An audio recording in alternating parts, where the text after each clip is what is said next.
Hello students, अब आगे देखिए। दूसरे नंबर पर साझेदारों के पूंजी खाते तैयार होंगे। यहाँ पर हमने लिखा है partners capital account. Partners capital account का फॉर्मेट इस तरह हम बनेगा जिसमें जितने पार्टनर हमारे आएंगे उतने ही कॉलम हमारे डेबिट और क्रेडिट साइड तैयार हो जाएंगे। पार्टनर्स कैपिटल अकाउंट को बनाने का सबसे पहला नियम है बैलेंस शीट को देखेंगे। बैलेंस शीट में आपकी पुरानी कैपिटल दे रखी है, इसको हमने लिखा है बैलेंस बीडी के नाम से 80,000 और 40,000 रुपए।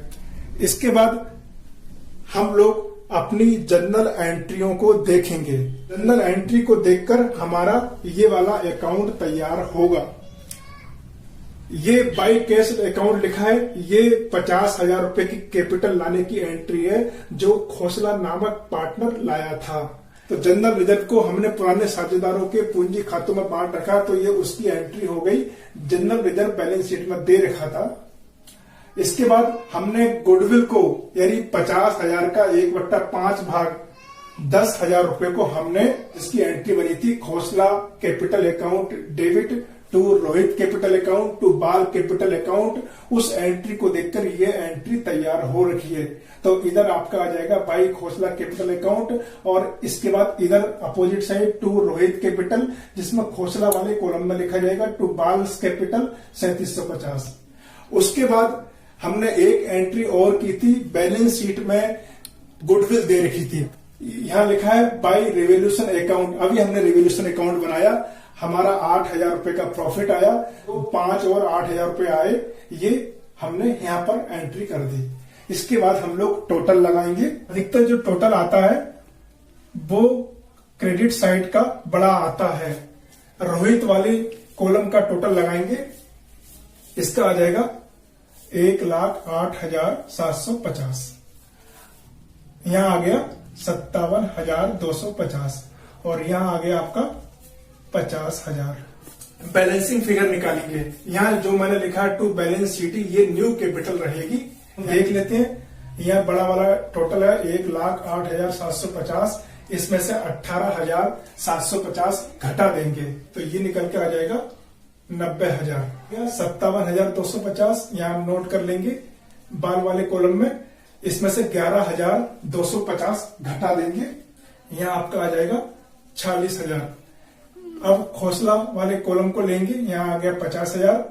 इसमें से ये दो वाली अमाउंट घटा देंगे, यहां निकल के आ जाएगा 40,000।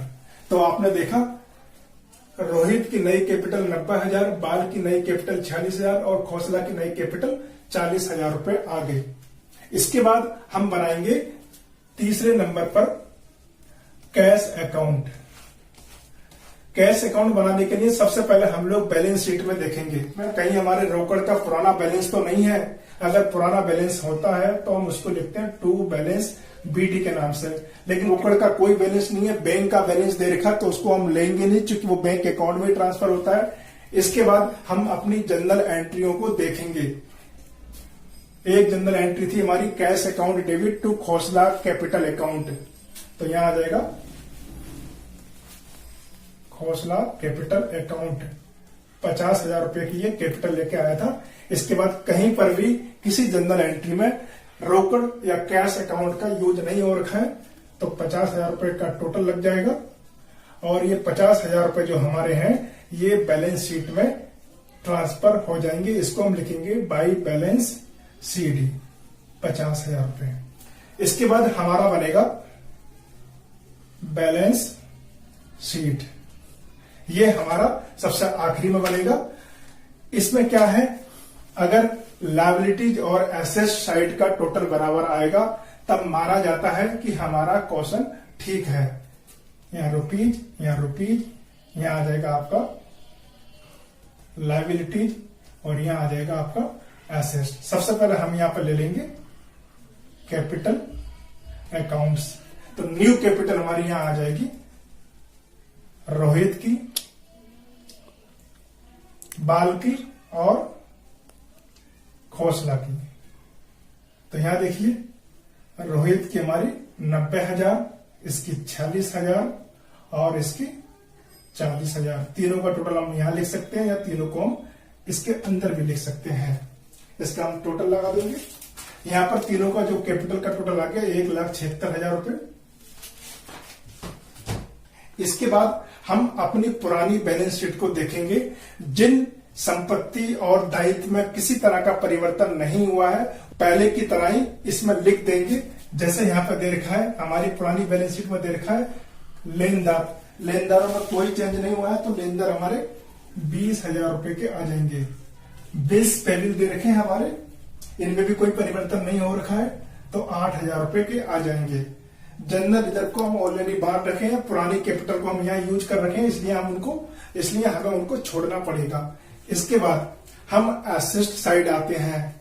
इसमें हम यहां से उठा लेंगे बैंक अकाउंट, क्योंकि बैंक अकाउंट में भी कोई फर्क नहीं आया है, ये आपका आ गया 11,000 रुपए।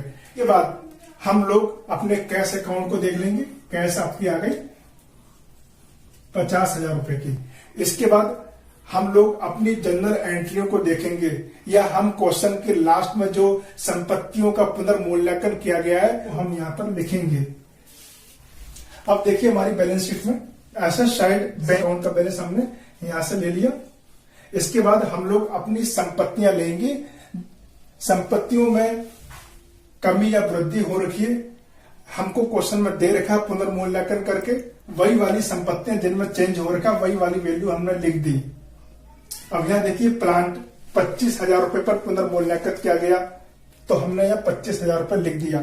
प्लांट की जो पुरानी कीमत थी वो 27,000 रुपए थी, 2,000 रुपए कम हुए तब ये 25,000 रुपए आए। डेटर्स 31,000 रुपए पर पुनर्मूल्यांकन हुए, तो 31,000 रुपए लिख दिया। स्टॉक 32,500 पर दिखा रखे हैं, बिल्डिंग 40,000 पर, फर्नीचर 2,000 पर और बिल्स रिसीवेबल 12,500 रुपए पर पुनर्मूल्यांकित करके दिखा रखे हैं। तो मैंने ब्रैकेट में 2,000 रुपए माइनस के दिखा रखे हैं। इसका मतलब ये हुआ कि पहले प्लांट 27,000 रुपए का था, 2,000 रुपए की कमी हुई, तब ये 25,000 रुपए आ रखे हैं। इसके करने के दो तरीके हैं, या तो आप 27,000 रुपए का प्लांट लिखिए और 2,000 रुपए कम करके 25,000 दिखाइए, या डायरेक्ट आप 25,000 रुपए लिख सकते हैं। फिलहाल इस लाइन का कोई मतलब नहीं है। अब हम टोटल लगा देंगे। टोटल इनका आ गया 2,04,000। एसेट साइड का टोटल आ गया 2,04,000। देख सकते हैं लायबिलिटी साइड का टोटल 2,04,000 और एसेट साइड का टोटल 2,04,000 रुपए। इस तरह हमारा ये क्वेश्चन कंप्लीट हो गया। आगे भी हम कोई भी क्वेश्चन करेंगे इसी फॉर्मेट के अकॉर्डिंग करेंगे। इसमें हम लोग सबसे पहले जनरल एंट्री करेंगे, उसके बाद हम अपना रिवैल्यूएशन या profit and loss adjustment account तैयार करेंगे। दूसरे नंबर पे पार्टनर्स कैपिटल अकाउंट तैयार करेंगे। तीसरे नंबर पे कैश अकाउंट तैयार करेंगे और लास्ट में यानी चौथे नंबर पर हम अपनी बैलेंस शीट तैयार करेंगे।